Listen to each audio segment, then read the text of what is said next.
For 3 days, Earth said nothing. No news from the president. No statements from the military. Just silence. The rest of the galaxy took this as weakness. The Galactic Council moved on quickly. Councillor Varric returned to the capital world and was praised for teaching discipline. Some alien leaders even joked about humans being too emotional. But far beneath Earth's cities, something old had begun to stir. In a deep mountain facility in Norway, a group of military scientists stared at their screens. Strange signals were coming from under the planet's crust. Energy levels were rising. Old systems, ones no one had touched in centuries, were turning on by themselves. "What is this?" a young scientist asked. An older man leaned in. His eyes went wide. "It's the Titan Protocol." No one had heard that name in a long time. Back in the early days of space travel, Earth's leaders were afraid. The galaxy was full of powerful, advanced alien empires.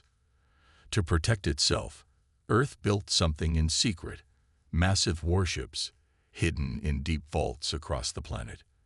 They were called the Titans. But when peace came, Earth buried them, sealed them away. The world wanted peace, not fear. Until now.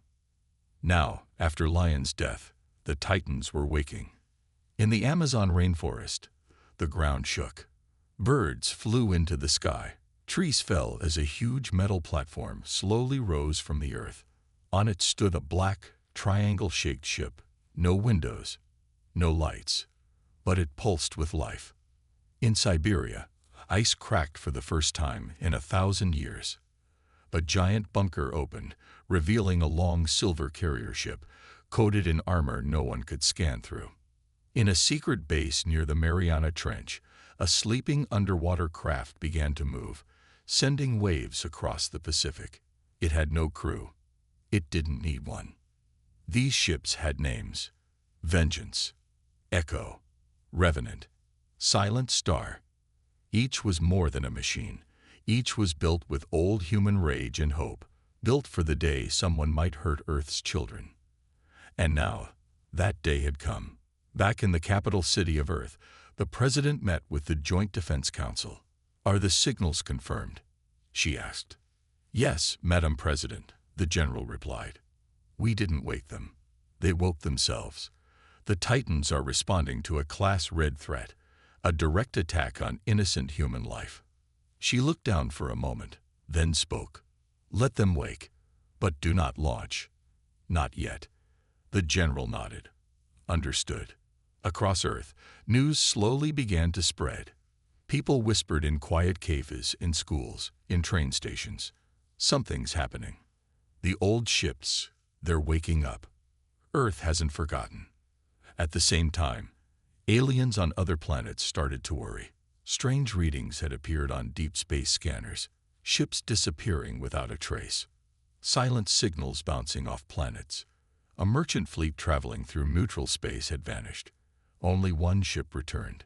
Its captain, an alien named Trellick, shivered as he gave his report. "It was dark," he said.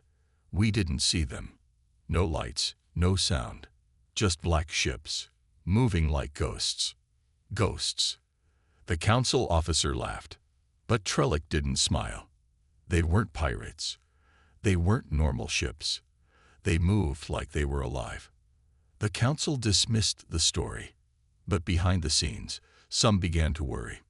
Back on Earth, something powerful had changed. In schools, children drew pictures of Lion. On walls, people lit candles and placed flowers.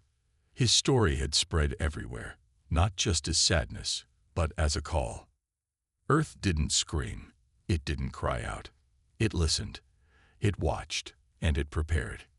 In the skies above Earth, a single black ship rose from a hidden mountain hangar. It hovered for a moment, then vanished. No light, no sound, just silence. But silence can be deadly. The stars didn't know it yet, but Earth had already answered. The once mighty chairman fell silent, his eyes filled with defeat. On Earth, General Drell looked at President Elena. "What do we do now?" he asked. Elena stood tall. "We wait." She turned to look at the stars. Let them feel the silence. Let them feel the weight of their own guilt. The galaxy was at a crossroads. The Galactic Council had never faced an enemy like Earth, and Earth had never fought a battle like this one. A battle of fear, a battle of truth, a battle of memories. The galaxy was on edge. Earth's shadow fleet had left the Council's strongest planets trembling. The fear wasn't just from the ships that appeared out of nowhere. It was the silence that spread faster than any weapon. On Velthar Prime, the Council sat in their emergency meeting chambers, their once proud faces now clouded with doubt. The damage was irreversible. Their greatest weapon was fear, but now it had backfired. And Earth had proven they had mastered it. Every day, the reports get worse, said Shalek, his voice strained. Entire populations are panicking. Ships are abandoning stations. We have no control over our own borders. Chairman Velker pressed his fingers to his temples. We've never faced an enemy like this. They didn't fight with weapons. They fought with memories. And it's tearing us apart. He turned to Malor, the oldest member of the Council, who had survived the original wars with humanity. Malor's eyes were filled with sorrow. This isn't a battle of soldiers, Velker. This is a battle of souls. And we lost the moment we killed that girl. Back on Earth, President Elena Vos stood before the massive holographic map in the war room, staring at the glowing red symbols indicating the movements of the Council's remaining fleets. Do we have confirmation? She asked. General Marcus Drell nodded. Yes, the Council is preparing for one final assault. They've gathered everything they have left. But he hesitated. It's not just about power anymore. They want to make us suffer. They want to show the galaxy that they still control something. Elena's eyes hardened. Then it's time we show them they've lost everything. The Revenant fleet, Earth's ancient fleet, hovered silently in the dark of space. It wasn't just a symbol of power. It was a warning. And now it was time for the final strike. General Drell walked to the front of the command center, his eyes locked on the screen. Launch Operation Silent Fury. The ships in Earth's fleet moved like shadows, swift and deadly, entering the galaxy's most protected space. The Council had prepared everything. They had built their defenses. But Earth had something far more dangerous: patience. On Velthar Prime, the Council received their final message. It was a simple transmission, and it was the last message they ever expected to see. We warned you. You chose violence. Now we return the favor. Consider this your final lesson. The message flickered, and the voice behind it was unmistakable. Myla Rain. The child they had killed was now the face of Earth's vengeance. Suddenly, the stars above Velthar Prime began to flicker, one by one. An eerie hum filled the air, a sound that felt unnatural, like a deep pressing weight. In the silence of space, Earth's ships moved swiftly through the Council's defense grid. Every alien weapon system went offline, one by one. Their communications shut down. Their military leaders had no control over their fleets. And then the skies of Velthar Prime were filled with Earth's ancient warships. Their dark silhouettes loomed over the planet, like silent ghosts of the past. Inside the Council chamber, panic set in. They couldn't understand what was happening. They had prepared for everything, except for this. Velker's voice cracked as he tried to speak. What are they doing? No one had an answer. They could only watch as Earth's fleet surrounded them. And when Earth's fleet finally spoke, it wasn't with weapons. It was with a message. The Revenant fleet broadcasted its signal across the galaxy, across every planet the Council had touched. You took our child. Now you'll learn what it means to lose everything. In the streets of Velthar Prime, citizens gathered to watch the sky. They had no idea what was coming, but they felt the weight of it. The shadows were here. Back on Earth, Elena listened to the transmission. The words hit her harder than she expected. Velker continued, "We underestimated you. We thought you were just another colony to control. But you You have shown us the power of your will. We ask for nothing but a chance to rebuild, to make amends, if you will allow it." There was silence on both sides. Alina's heart raced. The council had broken. They had destroyed everything in their path. And now they were asking for forgiveness. She knew the answer in her heart. "We will rebuild together," Alina said, her voice firm. "But understand this. Earth will never be ruled again. No one controls humanity. We stand for our freedom, our dignity. We are not your subjects." Velkor bowed his head. "We understand. We are no longer your enemy." As the transmission ended, Alina felt the weight of the decision she had just made. The war was over, but peace, real peace, would take time. The galaxy would have to heal from the scars left by the Galactic Council's reign. But Earth had proven something important. Humanity would not be broken. On Earth, the people celebrated. There were no great fireworks or grand ceremonies, but there was a quiet pride in their hearts. They had won, not just with weapons, but with their strength, their unity, and their refusal to bow to any authority. Alina stood at the balcony of her office, looking out at the horizon once more. The sun was setting, casting a warm glow over the city below. For the first time in months, she allowed herself a small smile. She turned to Marcus, who had joined her in the office. "We've changed everything," she said softly. Marcus nodded, his expression calm but filled with understanding. "Yes, but the real battle has just begun." The galaxy would no longer be ruled by a single council. Earth had proven that. But the lessons of the war would echo for years. The Galactic Council may have been defeated, but the scars of their actions would not fade quickly. In the coming months, Earth's influence would grow. Other civilizations, once wary of humanity, now looked to Earth for guidance, not because of its fleet or its power, but because of its spirit. Earth had shown the universe that even the smallest spark could burn brighter than the stars. Back on Earth, Alina stood in front of the new Council of Earth, a gathering of leaders from every corner of the planet. They were discussing what came next. Not war, not control, but peace, and how to ensure that humanity would always remain free. Alina addressed the group, her voice calm but filled with strength. "We are no longer a young species. We are no longer a colony. We are Earth. And from now on, our voice will be heard. We stand for justice. We stand for equality. And we stand for freedom." The room was filled with a quiet, determined cheer. As the meeting ended and the leaders left, Alina stayed behind for a moment. She looked at the holographic display in front of her, the galaxy, so vast, so full of mysteries. "It's just the beginning," she whispered to herself.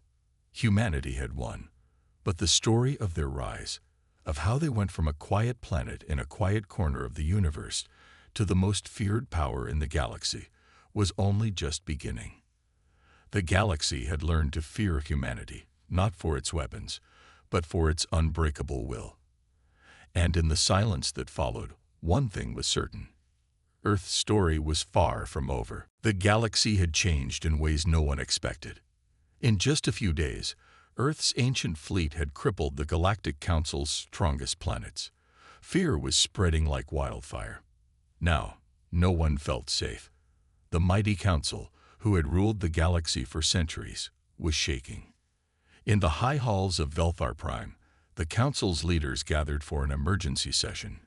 Chairman Velkor stood at the head of the table, his face pale. The once confident leader now looked tired and defeated. "They've destroyed our ships. They've broken our communications. And now, they've shattered our pride," Velkor said quietly. "What do we do now?" His voice cracked, revealing the fear that had begun to grow inside him. One by one, the council members spoke. A tall, four-armed alien, Shalak, slammed his fist on the table. "We fight back. We show them they can't terrorize us." Another member, Lyra, shook her head. "That's what we've been doing, Shalak, and look where it's gotten us. They're not fighting like anyone we've ever fought before. They're using fear as their weapon. A deep silence filled the room. Velcor took a deep breath and pressed his fingers to his temples. We've lost entire fleets without a single shot fired. Their ships are ghosts, and now they're attacking our minds. Meanwhile, on Earth, President Elena Vos stared out of the window of her private office. Earth had sent its message. The ghosts of their past had returned, and the galaxy had responded with fear. Her hand tightened around the glass. The weight of what they had started was heavy. I didn't want this, Elena said to herself, but they left us no choice. General Marcus Drell entered the room, his face serious. Madam President, he said, the Council is asking for peace talks. Elena turned to face him. Peace talks. After everything they've done. After Mila. Marcus nodded. I know, but the Council is afraid. Their worlds are collapsing. They want to negotiate. They're offering us terms. We need to decide. Elena crossed her arms. What terms? They're willing to give Earth back full control of the colonies we lost to them. They're offering full sovereignty over our space. But, he hesitated.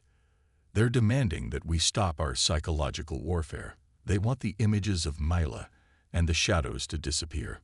Back on Velthar Prime, the Council's session continued. The room was tense. Every leader there knew the stakes. A message had arrived from Earth. It wasn't a threat. It wasn't a demand. It was an offer. The message was simple. Stop the fear. Let's talk. But if you don't stop, there will be nothing left to discuss. It was a warning. The Council members were shaken. They had never faced an enemy like this before. They had always been the ones making demands, not the ones begging for mercy. In a small, hidden meeting room on Earth, President Elena Vos sat before a large hologram of the Council leaders. She stared at their faces, some filled with anger, others with fear. A familiar voice came through the screen. It's not too late, said Velcor, his voice soft. We can end this. We can stop the destruction. We'll give you everything you want. We'll make the peace you want. Elena's eyes narrowed. And what do you want in return? Velcor hesitated. We want your silence. The shadows. The images. They're tearing us apart. We need you to stop using them. Elena's heart pounded. She knew this was the moment. The Council had taken Mila. They had taken countless lives, and now they were begging for peace. But at what cost? The silence stretched. Then, Elena's voice broke through. No, we will not stop. Not until you understand what it means to harm a child. You'll never know the pain we felt, but if this is how we show you, then so be it. Velcor's face hardened. You're making a mistake. We don't want war. I didn't want war either, Elena replied. But this is no longer about peace. This is about making sure you never forget what you did. Back on Council World Arkham 4, the people waited in fear. Ships in the skies moved quietly. Earth's ships. No attacks. But no one was sure how long that would last. In the streets, rumors spread. The Council had lost their power. The humans were winning. Fear gripped the people. They felt what it was like to be powerless. And it wasn't just the threat of war. It was the unseen enemy. They began to understand. Earth's true weapon wasn't its ships or soldiers. It was its will. Back in the Council chambers, Velcor's voice broke through the silence. If we don't end this now, the galaxy will fall apart. We're fighting an enemy that we can't even see. It's everywhere. It's inside us. Across the galaxy, the message from Earth echoed. It was simple. This is just the beginning. The Galactic Council tried to ignore it. They dismissed it as a threat, not a real warning. But behind the closed doors of their war room, they couldn't ignore the truth. Earth was ready. They weren't afraid anymore. On the colony planet where Lion had died, the black shadow in the sky grew larger. People on the ground couldn't believe their eyes. They had never seen anything so huge, so silent. No one knew what to do. The Council had ordered the remaining peacekeepers to leave. fearing that whatever was up there in the sky might be dangerous. They didn't want another ship disappearing without a trace. But Silent Star, Earth's deadliest warship, remained in orbit, watching. It wasn't firing. It wasn't attacking. It was just waiting. Then the first Titan ship, Vengeance, moved. In a hidden desert facility in the Middle East, the Earth shook. The ground cracked open as Vengeance rose from beneath. Massive engines roared to life, filling the air with a low, haunting hum. The ship's shape, dark and sleek, cut through the atmosphere with an unnatural speed. It didn't announce its presence. No warning. It simply moved. The first target, the Council's outer defense perimeter, a ring of stations guarding the neutral space. Vengeance didn't fire its weapons. Instead, it moved like a shadow. No lights, no sounds, just dark metal cutting through the stars. Ships tried to scan it. They failed. Systems shut down. Power flickered. Panic spread through the defense stations. Communication lines were cut. The moment Vengeance passed, everything in its wake went dark. A fleet of Council ships tried to intercept. Their weapons fired in bursts, but nothing hit. Then Echo moved. From a mountain range in South America, Echo rose. Unlike Vengeance, it was slow, calculated. It released a beam of energy so powerful it split the moon in two. The Council fleet scattered, but they couldn't outrun it. "We can't fight back," an officer screamed, staring at the endless space above them, knowing they had no chance. Then the third ship, Revenant, moved into the fray. Its engines hummed with cold precision, but it didn't attack. Instead, it surrounded the galaxy's trade routes. The ships traveling between star systems suddenly found themselves trapped in an invisible barrier, a field that blocked their way, cutting off supplies to the Council. The economy began to freeze. Trade halted. Fear spread. Back on Earth, the President stood in her war room, staring at the live footage from the ships. Her face was calm, but her hands were clenched. The Titans were acting on their own. They didn't need orders anymore. They had their own path, their own plan, and Earth's enemies could do nothing to stop them. On the Council capital planet, the leaders sat in their meeting room, tense and nervous. The situation was getting worse.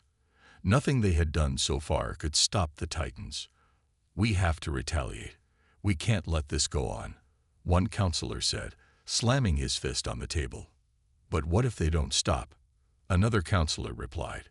"What if these ships are just the beginning?" The answer came from an unexpected place. A young advisor spoke up. "Maybe we don't need to fight back. Maybe we need to ask for a meeting." A shocked silence filled the room. "What?" one counselor said. "You want us to negotiate?" "Yes," the advisor said. "We need to understand why they've woken up. We need to know why Earth is doing this." The Council debated long into the night, but one thing was clear. Earth wasn't backing down. And if they wanted peace, they had to face the truth. The Titans had already made their first move. They weren't waiting for permission. They weren't asking for peace. They were claiming it. Back on Earth, Ambassador Rhea Lang prepared for a meeting with the Galactic Council. "Tell them we'll talk," she said to her aides. "But they will have to listen. This time, we make the rules." The world held its breath. Would Earth finally break its silence, or would the galaxy face something far worse? In the darkness of space, the ships of Earth moved together, their shadows growing ever larger. And no one in the galaxy was sure if anyone could stop them. The planet Caranus was quiet and peaceful. It was a small, neutral world far from war and politics. One of Earth's colonies was built there, just a few hundred people living in peace. The humans planted crops, built schools, and raised families. No one expected trouble. But trouble came. One bright morning, large ships landed on the edge of the colony. They belonged to the Galactic Council, the most powerful alliance of alien races. The Council said it was just a routine visit. People smiled. Children waved at the tall, strange-looking aliens. One child, his name was Lion, only 9 years old, ran to see the shiny ships. He was curious, full of energy, and always asking questions. His mother told him not to go too close, but he didn't listen. As the council officials walked through the colony, dressed in golden armor and long cloaks, Lion got too close. He slipped through the crowd and bumped into a tall alien with green skin and 6 eyes. The alien was Counselor Varric, a high-ranking leader. He stopped, looked down. His cloak was stained with dirt from Lion's shoes. Everyone went silent. Varric's voice was cold. "This human child insulted me." People tried to explain. "He's just a kid. It was an accident." But Varric raised his hand. "He must be punished. If humans cannot teach respect, then we will teach it for them." 2 armored guards stepped forward and grabbed Lion. He cried. His mother screamed and tried to stop them, but they pushed her away. They didn't take Lion far. Right there, in the middle of the colony, they activated a pain rod, a cruel alien device meant to correct behavior. It was never meant for children. "No, he's just a boy," the people shouted. But no one could stop it. The rod flashed. Lion screamed once. Then, silence. The child collapsed to the ground. He didn't move again. For a few seconds, no one breathed. His mother dropped to her knees, holding his body. The crowd began to cry. Some humans shouted. Some threw rocks at the aliens. But the guards pointed weapons, and the council ship doors opened, ready to launch more drones. A local farmer recorded everything. He uploaded the video to Earth's civilian network. In minutes, it reached the closest space station, then Earth's moon base, then Earth itself. Billions of humans watched in shock. They saw the child smile, run, and fall. They saw his mother scream. They saw the alien official do nothing, not even say sorry. Everyone waited for Earth to respond. Everyone expected loud words, angry messages, maybe war. But Earth said nothing. Not a single word came from Earth's leaders. No speech, no message, just silence. The Galactic Council laughed behind closed doors. "They are too soft," one alien general said. "They care too much about their young," said another. "Humans will cry, then forget. They are weak." But they were wrong. On Earth, far below the surface, in old mountains and forgotten deserts, machines began to hum. Energy readings surged. Deep inside a hidden base in Antarctica, red lights blinked for the first time in 500 years. An ancient system spoke in an old human language. Threat detected. Activating standby protocols. At an old airfield in Mongolia, the ground shook. Dust blew into the air. Huge underground doors started to unlock. A black ship, one the world had forgotten, opened its eyes. Across the galaxy, the humans stayed quiet. They didn't scream. They didn't beg. But they remembered. They remembered the child. His name was whispered everywhere now. Lion. His face was printed on walls. His story told across stations, ships, and settlements. Lion had become more than a boy. He had become a reason. On the colony of Karanis, the council ships left without care. They didn't know they had just written the first page of a terrible story, because Earth wasn't just mourning. Earth was waking up. And the galaxy had no idea what was coming. The Galactic Council had ruled for centuries. They believed they were untouchable, above fear, above pain. But now, something cold and silent was moving across their space. Earth's ghost fleet. On the Council capital world, Velfar Prime, high in the sky, strange shadows passed in front of the twin suns. They were too fast to track, too quiet to hear. Children pointed. Civilians watched with fear. The shadows vanished just as fast as they came. That night, every starport reported system failures. Security drones shut down. Satellites lost signal. Ships couldn't launch. In a matter of hours, the entire planet felt something it had never felt before. Helpless. In a hidden control room on Earth, General Marcus Drell monitored the feed. "Good," he said. "They should feel the silence before the storm." His team looked at him. "Are we ready for the next step?" a commander asked. General Drell nodded. "Let's give them a taste of real fear." Elsewhere, inside a Council research base on Damora 9, scientists were testing new energy shields. Suddenly, the lights flickered. A low hum echoed through the walls. Then the alarms screamed. Ships had entered their orbit, Earth ships. But they didn't attack. Instead, they began hacking the base's systems, disabling power, deleting files, corrupting drives. A message appeared on every screen in the facility. "You studied us. You measured us. You judged us. Now, it's our turn." Then, one by one, every computer screen turned black. When Council reinforcements finally arrived, the Earth ships were gone. But everything was lost.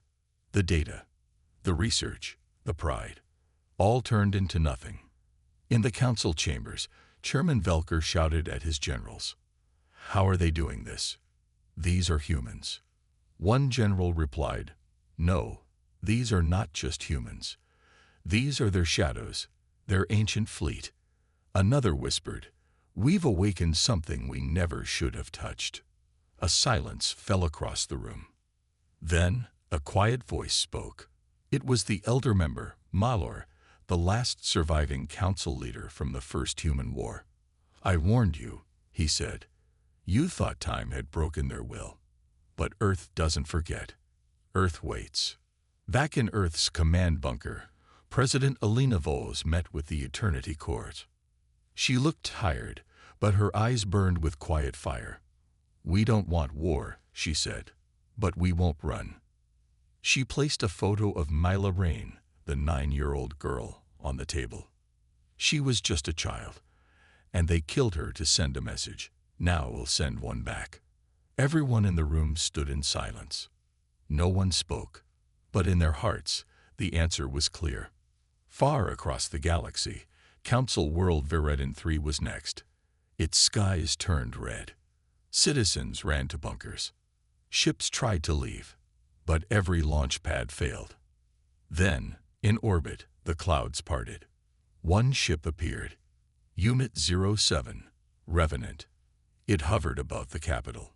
No weapons fired. Instead, the ship opened its communication line. It played a recording of Mila's voice, laughing, singing softly, talking about her dream to become a star pilot. Then the recording ended, and the words appeared in every sky, in every city, in every heart. "You took her light. Now feel the darkness." Then the ship disappeared. No damage, but fear had taken root. News spread like wildfire. Galactic networks went dark one by one. Trade routes were abandoned. Aliens whispered in fear. Soldiers refused orders. Civilians demanded answers. Even some Council members began fleeing their own worlds, because Earth wasn't attacking cities. They were attacking minds. And the galaxy was losing. In a deep bunker on Earth, the War AI Vigil gave its next report. Operation Silent Sky. Complete. Enemy panic level. 81%. Suggested action. Full psychological strike. General Drell nodded slowly. He turned to his team. "Get me the location of the Council's seat of power. We won't bomb it. We'll do something worse." That night, on Velfar Prime, Council members went to sleep. When they woke up, every screen in their homes, their ships, their chambers showed a single image. Mila's face, smiling, alive in memory. Beneath it, the words, "Your laws failed her. Ours will not." And at that moment, the Council truly realized something. Earth wasn't fighting for territory. Earth was fighting for truth, and the truth was heavier than any weapon. The shadows were no longer over Council worlds. They were inside, and no wall could stop them now. In the deep void of space, near the borders of Galactic Council territory, Stars flickered softly. Peace had always rested here. No wars, no battles, only quiet trade ships and research stations. That peace was about to break.